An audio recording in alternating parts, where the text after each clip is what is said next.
नमस्कार दोस्तों, आज की कहानी है एक फर्द ऐसा भी।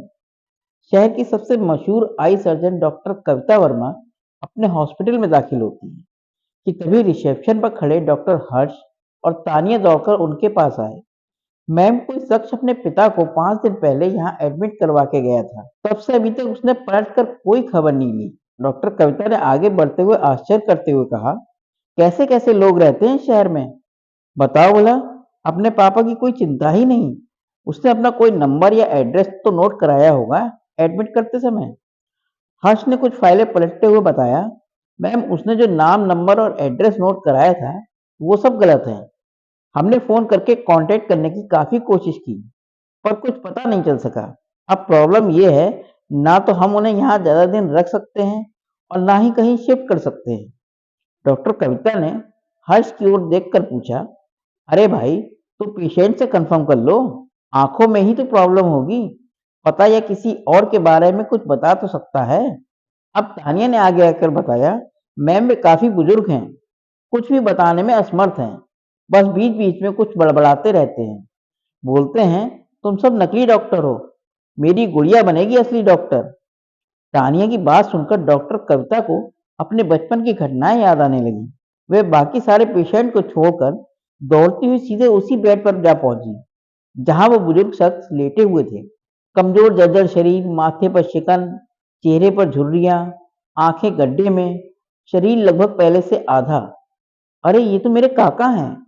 हाँ, मेरे ही काका। डॉक्टर कविता ने धीरे से अपना हाथ बढ़ाया, काका के सर पर फेरते हुए कांपते हुए स्वर में बोली, काका। काका ने एक सेकंड गवाए बिना ही मुस्कुराते हुए कहा, गुड़िया तू आ गई।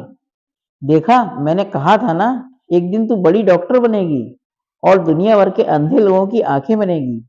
कविता की आंखों से आंसू झलक आए। काका, तुमने बिना देखे मुझे कैसे पहचान लिया।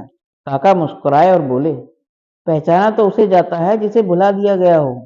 तुम्हारी यादें तो मेरे दिल में हैं और मेरी आंखें ही तो गई हैं, दिल तो अभी भी धड़क रहा है।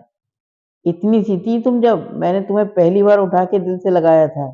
मैं सब कुछ भूल सकता हूँ पर तुम्हारी वो पहली मुस्कान नहीं भूल सकता। देश की सबसे मशहूर डॉक्टर कविता की आंखों से आंसू क्यों बह रहे थे, अभी तक किसी को भी समझ में नहीं आ रहा था।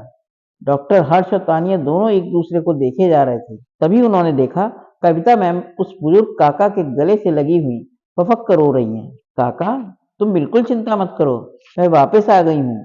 अब आप इस सुंदर सी दुनिया को अपनी इन खूबसूरत आंखों से देखेंगे। काका के जर्जर चेहरे पर अभी एक संतोषजनक मुस्कान देखी जा सकती थी। अब डॉक्टर कविता ने हर्ष और तानिया को ऑपरेशन थिएटर रेडी करने के लिए कहा। तो हर्ष ने आश्चर्यचकित होकर पूछा, पर मैम, इनके फैमिली मेंबर की परमिशन के बगैर हम ऑपरेट कैसे कर सकते हैं। ये मेंबर नहीं बल्कि मेरी दुनिया है, इसलिए इनकी परमिशन हम देंगे। अब डॉक्टर कविता ने ऑपरेशन करने की तैयारी करने लगी।